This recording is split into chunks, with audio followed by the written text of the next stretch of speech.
Hello aspirants, welcome to Ekam IAS academy.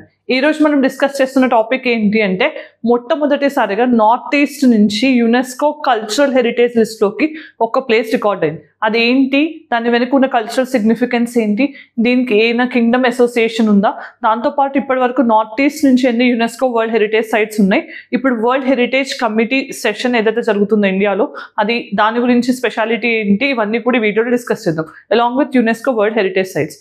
First ఇక్కడ చూస్తే మీరు ఇమేజ్ చూస్తే ఈ పర్టికులర్ ప్లేస్ అనేది అస్సాంలో ఉంది. ఇది ఒక పర్టికులర్ బరియల్ మౌండ్ అనమాట. బరియల్ మౌండ్ అంటే మనకు అస్సాం అనగానే మెయిన్గా గుర్తొచ్చేది మెడివల్ టైమ్స్లో ఒక డైనాసిటీ. ఆ డైనాసిటీ మొఘల్స్కి వ్యతిరేకంగా కూడా వాళ్ళు ఫైట్ చేశారనమాట. సో అదేంటి అంటే అహోమ్ డైనాసిటీ. సో అహోమ్ డైనాసిటీకి సంబంధించిన రాయల్ కింగ్స్ కానీ క్వీన్స్ కానీ వాళ్ళకి సంబంధించిన బరియల్స్ అనేది ఇక్కడ బరియల్ మౌండ్స్ లా చేసేవాళ్ళు. ఇది కనిపించేది మనకి ఒక బరియల్ మౌండ్ అనమాట. సో దీన్ని ఇప్పుడు యునెస్కో వరల్డ్ హెరిటేజ్ లిస్ట్లోకి జాయిన్ చేయడం జరిగింది. సో ఫస్ట్ ఇది బ్రేకింగ్ న్యూస్ అనమాట, రైట్. దెన్ వీడియో కాంపనెంట్స్ చూస్తే కనుక వైఎన్ న్యూస్ అనే చూద్దాం. వాట్ ఆర్ మోయిడమ్స్ అని అంటాం అనమాట. దీని మోయిడమ్స్ అంటే అస్సాంలో బరియల్ మౌండ్స్. సో హోమ్ కింగ్డమ్కి దానికి రిలేటెడ్ ఏంటి అని చూద్దాం. యునెస్కో ఏంటి, యునెస్కో వరల్డ్ హెరిటేజ్ సైట్స్ యొక్క ఇంపార్టెన్స్ ఏంటి అనేది డిస్కస్ చేద్దాం. ఇది art and culture point of వ్యూలో important, right. Then with respect to announcement, TGPSC group 1 mains test series conduct చేస్తున్నాం కదా. సో అది 26th జూలై నుంచి స్టార్ట్ అవుతుంది. సో దీంట్లో ఆల్మోస్ట్ 85 టెస్ట్ ఉంటాయి, 74 సెక్షనల్ అండ్ 11 గ్రాండ్ టెస్ట్ ఉంటాయి. సో డైలీ మీరు 5 క్వశ్చన్స్కి ఆన్సర్ రైటింగ్ ప్రాక్టీస్ చేస్తుంటారు. By the time you reach the exam almost 600+ questions ముందుగానే మీరు సాల్వ్ చేస్తుంటారు. సో అది డెఫినెట్గా మీ కాన్ఫిడెన్స్ని పెంచే విధంగా ఉంటుంది. దాంతోపాటు ఒబెరాయ్ సార్ ఆధ్వర్యంలో ఎస్ఏ అండ్ ఎథిక్స్ మాడ్యూల్ కూడా ఉంటుంది. సార్ ఆల్మోస్ట్గా ఎస్ఏ మాడ్యూల్ మీకు 30 hours తీసుకుని డీటెయిల్డ్గా ఎస్ఏ ఎలా రాయాలి, ఎలాంటి మెలకువలు పాటించాలి అన్నీ కూడా చాలా ఓపికగా చెప్తారు. డెఫినెట్గా ఇది మీకు ప్రిపరేషన్లో హెల్ప్ అవుతుందని భావిస్తున్నాను. సో ఈ రెండు కనుక తీసుకోవాలనుకుంటే మీరు కాంటాక్ట్ చేయాల్సిన నెంబర్ ఇది, స్క్రీన్ మీద డిస్ప్లే అవుతున్న నెంబర్ని కాంటాక్ట్ చేసి ఫర్దర్ డీటెయిల్స్ తెలుసుకోవచ్చు, రైట్. దెన్ ఇప్పుడు మనం చూస్తే కనుక అసలు న్యూస్ ఏంటి అంటే అస్సాంస్కి సంబంధించిన మైడోమ్స్. సో ఇవి యునెస్కో వరల్డ్ హెరిటేజ్ లిస్ట్లోకి ఎంటర్ అయింది. సో ఇదేంటి అని అంటే ఆల్మోస్ట్గా 700 years ప్రాక్టీస్ చేసిన బరియల్ మౌండ్ సిస్టమ్ అనమాట. సో ఈ బరియల్ మౌండ్స్ యొక్క విశిష్టత ఏంటి అని తెలుసుకునే ముందు ఇది గుర్తుపెట్టుకోవాల్సిన ఇంకో ముఖ్యమైన అంశం ఏంటంటే ఇప్పటి వరకు యునెస్కోలో మనకి కల్చరల్ హెరిటేజ్ లిస్ట్ ఉంటుంది, న్యాచురల్ ఉంటుంది, మిక్స్డ్ ఉంటుంది. సో మీకు ఇది తెలుసు కదా, కల్చరల్ హెరిటేజ్ లిస్ట్లోకి ఇప్పటి వరకు కూడా నార్త్ ఈస్ట్ నుంచి ఒక్కటి కూడా రికార్డ్ అవ్వలేదు. ఫస్ట్ టైం ఇది మాత్రమే కల్చరల్ కేటగిరీలోకి రికార్డ్ అయింది. న్యాచురల్ ఏమైనా ఉన్నాయా, మిక్స్డ్ ఏమైనా ఉన్నాయా అనేది నేను తర్వాత చెప్తాను, రైట్. సో ఇది నార్త్ ఈస్ట్ నుంచి first cultural site into UNESCO world heritage list. So ఈ లోపు మీరు ఏం చేయాలి, క్వశ్చన్ ఏంటి అంటే యునెస్కోలో ఇప్పటి వరకు ఇండియాకి ఎన్ని వరల్డ్ హెరిటేజ్ సైట్స్ ఉన్నాయి అనేది ఆన్సర్ చెప్పండి, రైట్. దెన్ మనం ఇక్కడ చూస్తే అసలు first more about the news అనేది డిస్కస్ చేద్దాం. అసలు ఈ పర్టికులర్ థింగ్ ఎక్కడ జరిగింది, ఎవరు అప్రూవ్ చేశారు ఏంటి అనేది చూస్తే కనుక మనకి వరల్డ్ హెరిటేజ్ కమిటీ అనేది ఉంటుంది. ఇది దేని కింద, యునెస్కో కింద ఉంటుంది. సో ఇది దీని యొక్క 46th మీటింగ్ ఏదైతే ఉంటుందో అది July 21 నుంచి July 31 వరకు ఇండియాలో ఫస్ట్ టైం జరగబోతుంది. అది ఢిల్లీ యొక్క భారత్ మండపం అనేది. సో మీకు తెలిసిన G20 టైంలో మనం ఇక్కడే హోస్ట్ చేసాం భారత్ మండపంలో. సో అక్కడ ఈ పర్టికులర్ సెషన్లో దీన్ని అప్రూవ్ చేయడం జరిగింది. సో దీన్ని యునెస్కో లిస్ట్లో జాయిన్ చేసాము అని చెప్పి అనౌన్స్ చేయడం జరిగింది. మరి వరల్డ్ హెరిటేజ్ కమిటీ యొక్క 46th మీటింగ్. సో ఇది ఇప్పటి వరకు ఫస్ట్ టైం ఇండియాలో జరిగింది. ఇది అప్రూవ్ చేస్తుంది అనమాట. అంటే యునెస్కో హెరిటేజ్ లిస్ట్లోకి ఏదైనా చేర్చబడాలి అని అంటే కనుక ఖచ్చితంగా వరల్డ్ హెరిటేజ్ కమిటీ అప్రూవ్ చేయాల్సి ఉంటుంది. ఇది మనం గుర్తుపెట్టుకోవాలి, రైట్. దెన్ అసలు ఈ మైడోమ్స్ అంటే ఏంటి? సో ఫస్ట్ ఏంటంటే మనం గుర్తుపెట్టుకోవాల్సింది 13th century నుంచి 19th century వరకు ఆల్మోస్ట్గా మనకి 600 years ఎవరు రూల్ చేశారు? అహోమ్స్ అనేవాళ్ళు రూల్ చేశారు. ఎక్కడ? అస్సాంలో. సో వాళ్ళు రూల్ చేసినప్పుడు అహోమ్ డైనాసిటీకి సంబంధించిన కింగ్స్ అండ్ క్వీన్స్ని చనిపోయిన తర్వాత బరియల్ మౌండ్ని ఈ అస్సాం మైడోమ్స్ అని అంటాం అనమాట. బరియల్ మౌండ్స్ మనకి బరియల్ మౌండ్స్ అనగానే మీకు వరల్డ్ ఫేమస్ అండ్ 7 wondersలో ఒకటి ఏంటి అంటే ఈజిప్షియన్ పిరమిడ్స్.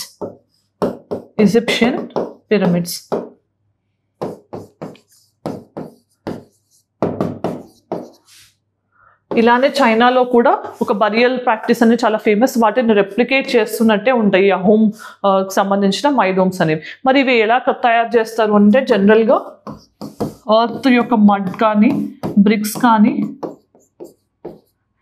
స్టోన్స్ కానీ స్టోన్ వాల్స్ అనేవి కన్స్ట్రక్ట్ చేస్తారనమాట. మనం ఆల్రెడీ ఇమేజ్లో చూసాం కదా, అలాంటివి యూస్ చేసి బరియల్ సిస్టమ్ అనేది చేస్తారు. సో మరి ఇంట్రెస్టింగ్గా ఏంటంటే ఫస్ట్ ఇనీషియల్గా వీళ్ళు బరియల్ ప్రాక్టీస్ అనేది చేసేవాళ్ళు.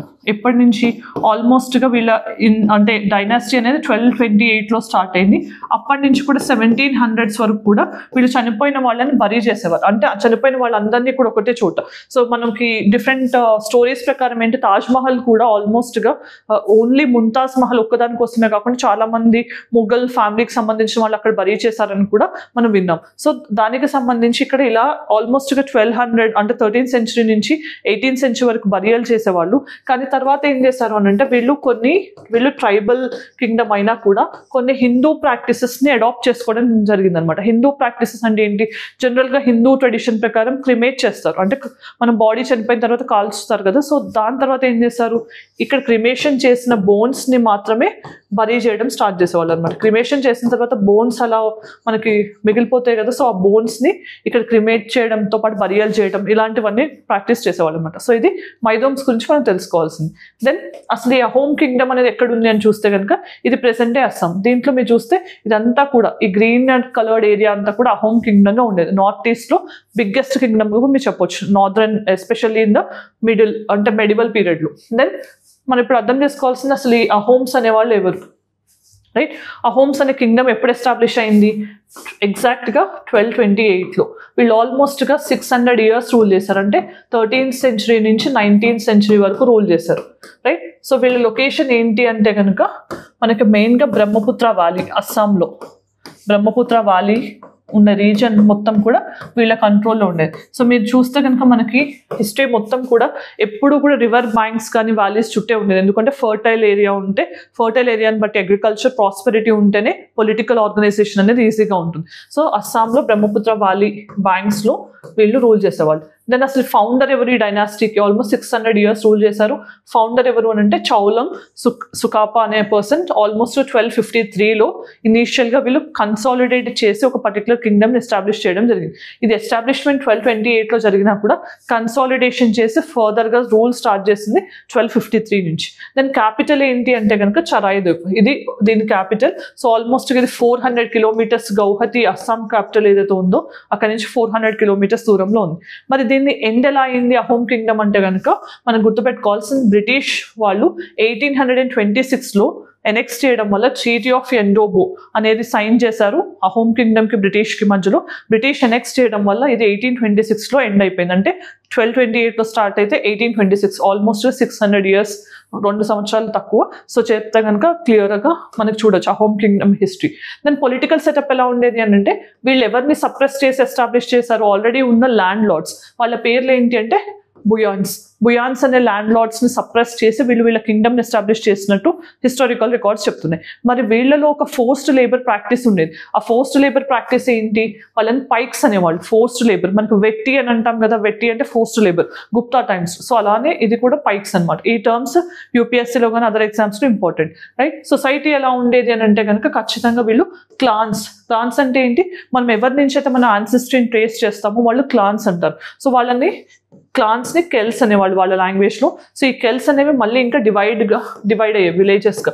ఒక కెల్ ఒక విలేజ్ లాగా అట్లా డివైడ్ చేసేవాళ్ళు. సో అహోమ్స్ అనేవాళ్ళు జనరల్గా ట్రైబల్ గాడ్స్ని వర్షిప్ చేస్తూ ఉండేవాళ్ళు. అలానే నేను ఇందాక చెప్పినట్టు క్రిమేషన్ కూడా వాళ్ళు యాక్సెప్ట్ చేశారు కదా, అలా హిందూ రిలీజియన్ని కూడా యాక్సెప్ట్ చేశారు.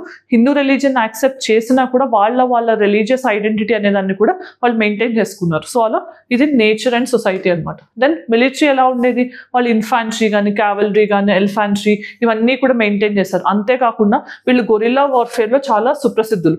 సో గొరిల్లా వార్ఫేర్ టెక్నిక్స్ అనేది తెలుసు కదా మనకి, చాలా రోబోస్ట్గా వార్ఫేర్ ఉండేది.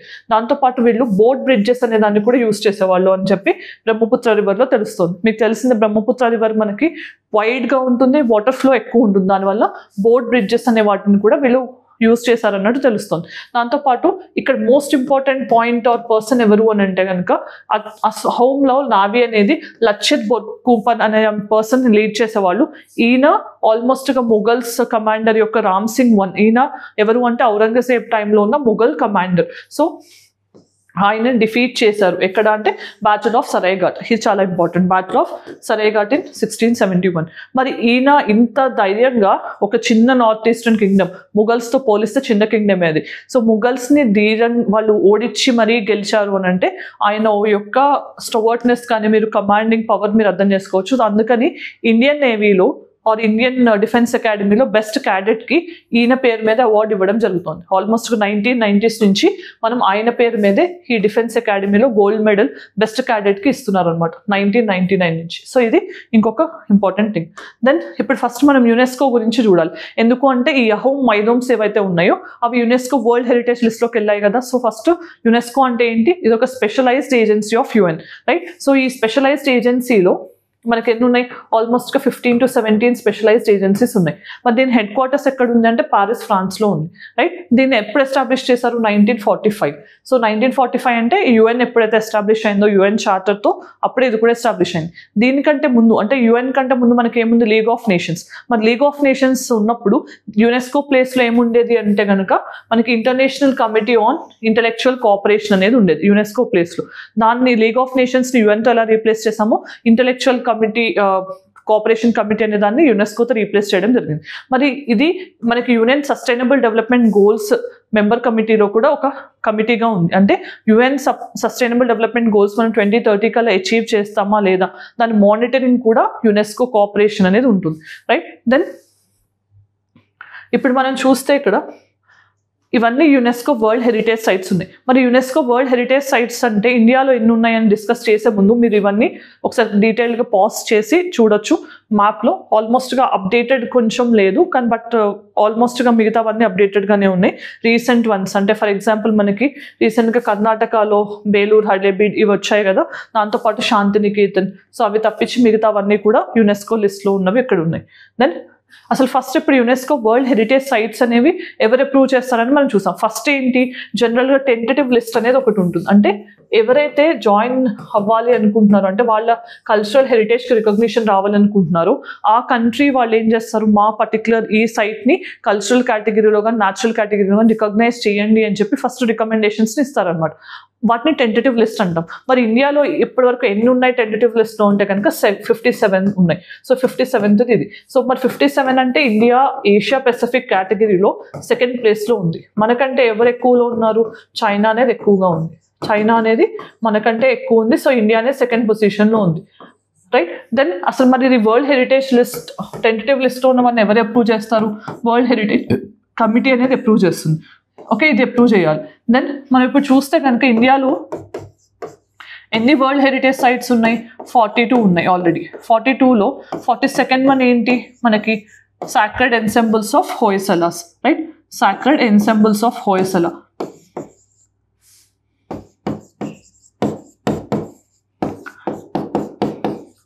హోయసలాస్ కన్స్ట్రక్ట్ చేసిన టెంపుల్స్ బేలూరు, హలేబీడ్లో ఉన్నాయి కదా, అది 42nd సైట్గా కల్చరల్ కేటగిరీలో రికగ్నైజ్ అయింది. దెన్ 41st వన్ ఏంటి? శాంతినికేతన్. శాంతినికేతన్ అనేది 41st వన్. మరి 40th వన్ ఏంటి? ధోలవీరా, ఇండియస్ వ్యాలీ సైట్ గుజరాత్లో. ఇది వెస్ట్ బెంగాల్, ఇది కర్ణాటక, రైట్? ధోలవీరా అనేది గుజరాత్. దెన్ 39th ఏంటి అంటే కనుక మనకి తెలంగాణలో ఉన్న రామప్ప టెంపుల్ వరంగల్లో. సో ఇవన్నీ రీసెంట్ వన్స్ అనమాట. సో మీకు తెలవాల్సింది ఎందుకంటే వీటి మీద 2024లో యూపీఎస్సీ క్వశ్చన్ కూడా అడిగారు. మరి యునెస్కోలో ఇప్పుడు జాయిన్ అవుతుంది, ఇది 43rd సైట్ అవుతుంది. ఓకే, మరి 42 సైట్స్ ఉన్నాయి అనుకున్నాం కదా, దాంట్లో మరి ఎన్ని కల్చరల్ ఉన్నాయి అని అంటే 34 కల్చరల్ సైట్స్ ఉన్నాయి. 34 కల్చరల్, 7 ఏమో న్యాచురల్ అండ్ 1 మిక్స్డ్ సైట్ ఉంది. మిక్స్డ్ సైట్ ఏంటి? కంచన్జంగా సిక్కింలో. సో ఆల్మోస్ట్ మీరు చూస్తే ఇప్పటి వరకు 42 అయ్యాయి. ఇప్పుడు అస్సాం అనేది యాడ్ అవ్వటం వల్ల ఇది 35 అవుతుంది. సో టోటల్గా మనకి 43 అవుతాయి అనమాట. సో ఇది లెక్క. దెన్ ఇండియాలో ఇప్పుడు యునెస్కో వరల్డ్ హెరిటేజ్ సైట్తో పాటు మనం తెలుసుకోవాల్సింది ఏంటి? యునెస్కో అనగానే వరల్డ్ హెరిటేజ్ సైట్ ఒకటి, క్రియేటివ్ సిటీస్ నెట్వర్క్, ఇవన్నీ మీరు చూసుకోవాల్సి ఉంటుంది, రైట్? రీసెంట్గా క్రియేటివ్ సిటీస్ నెట్వర్క్లోకి ఒక సిటీ యాడ్ అయింది. అదేంటి అనేది ఆన్సర్ కామెంట్ సెక్షన్లో చెప్పండి. అలానే మనకి ఇంటాంజిబుల్ కల్చరల్ హెరిటేజ్, దీని మీద కూడా రీసెంట్గా యూపీఎస్సీ 2024 ప్రిలిమ్స్లో క్వశ్చన్ అడిగారు. Intangible cultural heritage. ఓకే, దాంతోపాటు UNESCO's MAB program, man and biosphere program. ఇవన్నీ కూడా మనకి ఇప్పుడు ఆల్మోస్ట్గా 18 బయోస్ఫియర్ రిజర్వ్స్లో 12 అనేవి MAB ప్రోగ్రామ్లో ఉన్నాయి. అలానే మనకు 15 ఇంటాంజిబుల్ కల్చరల్ హెరిటేజ్ ఉన్నాయి. క్రియేటివ్ సిటీస్ నెట్వర్క్స్ ఎన్ని ఉన్నాయని చెప్పండి. ఇది మనం 43 ఇప్పుడు రీసెంట్ ఎడిషన్తో పాటు అర్థం చేసుకున్నాం, రైట్? దెన్ మనం ప్రాక్టీస్ క్వశ్చన్ చూసే ముందు నేను ఆల్రెడీ చెప్పాను, ఇది నార్త్ ఈస్ట్ నుంచి ఫస్ట్ కల్చరల్ హెరిటేజ్ సైట్, కానీ ఎంటైర్ నార్త్ ఈస్ట్ నుంచి third to be into the UNESCO list. అంటే ఇంతకుముందు ఉన్నవి ఏంటి, న్యాచురల్ కేటగిరీ నుంచి 2, అవి 2 ఏంటి అంటే Kaziranga national park and Manas national park. So ఇది గుర్తుపెట్టుకోవాలి, ఎందుకంటే ఇన్ టోటల్ చూస్తే కనుక third site, but in cultural category this is a very first site, ఎందుకంటే Kaziranga and Manas are from natural category, right? So ఇది గుర్తుపెట్టుకోండి. దెన్ ప్రాక్టీస్ క్వశ్చన్ ఏంటనే చూద్దాం. Which country has the most UNESCO world heritage sites as of 2024? ఇచ్చిన ఆప్షన్స్లో ఎక్కువ ఏ కంట్రీలో ఉన్నాయి అనేది ఆన్సర్ కామెంట్ సెక్షన్లో చెప్పండి, right? Then mains question, discuss the significance of UNESCO world heritage sites in promoting cultural heritage and tourism in India. Provide examples for supporting your answer. అసలు UNESCO world heritage sites యొక్క significance ఏంటి అంటే, first ఇది ఏంటి అనే description ఇస్తూ దాని యొక్క ఇంపార్టెన్స్ ఏంటి, ఎందుకంటే మనం కల్చరల్ హెరిటేజ్ని ప్రిజర్వ్ చేసుకోవడం కూడా one of the fundamental duty and directive principle కూడా, historical monuments and all these things కదా. సో దాన్ని హైలైట్ చేస్తూనే మనం టూరిజం పొటెన్షియల్ ఎలా ఉంటుంది అనేది మెన్షన్ చేయొచ్చు. దాంతోపాటు ఎగ్జాంపుల్స్ కూడా ఇవ్వచ్చు. అంటే ఒక పర్టికులర్ థింగ్ని తీసుకుని మనం యునెస్కో రికగ్నిషన్ వస్తే కనుక టూరిస్ట్ ఇన్ఫ్లో అనేది డెఫినెట్గా పెరుగుతుంది. సో మీరు రామప్ప ఎగ్జాంపుల్ తీసుకోవచ్చు, ఇంకేదైనా ఎగ్జాంపుల్ కోట్ చేసి you have to illustrate, right? Then మనం ఈ వీడియో ఎండింగ్కి వచ్చేసాం కదా. ఈ వీడియోలో ఏం డిస్కస్ చేసాము అంటే, రీసెంట్గా ఈ రోజే అస్సాం నుంచి మైదోమ్స్ అనేవి ఒక బరియల్ మౌంట్ సిస్టమ్ అనేది యునెస్కో వరల్డ్ హెరిటేజ్ లిస్ట్లోకి చేర్చడం జరిగింది. దీని యొక్క సిగ్నిఫికెన్స్ ఏంటి, అహోమ్ కింగ్డమ్ అనేది ఏంటి, దాని డీటెయిల్స్ ఏంటనే చూసాం. బ్యాటిల్ ఆఫ్ సరేఘట్ అంటే ఏంటి చూసాం. లచ్చత్ బర్కూపన్ అనే పర్సన్ గురించి చూసాం. అలానే ప్రాక్టీస్ క్వశ్చన్తో పాటు యునెస్కో ఏంటి, UNESCO world heritage sites concept ఏంటి, ఇండియాలో ఎన్ని ఉన్నాయి అనేది కూడా చూసాం. సో ఇది ఈ రోజుకి సంబంధించిన video. If you like the video and found informative, let us know in the comment section. Thanks for joining us. All the very best.